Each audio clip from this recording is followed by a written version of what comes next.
નમસ્કાર દર્શક મિત્રો, હું રાકેશ બારોટ। હું શર્મિષ્ઠા મકવાણા।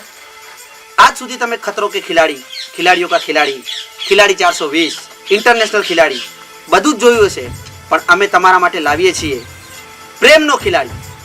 અને એ પ્રેમનો ખિલાડી તમે જોઈ શકશો rajaramdigital.com પર અને YouTube rajaramdigital.com પર।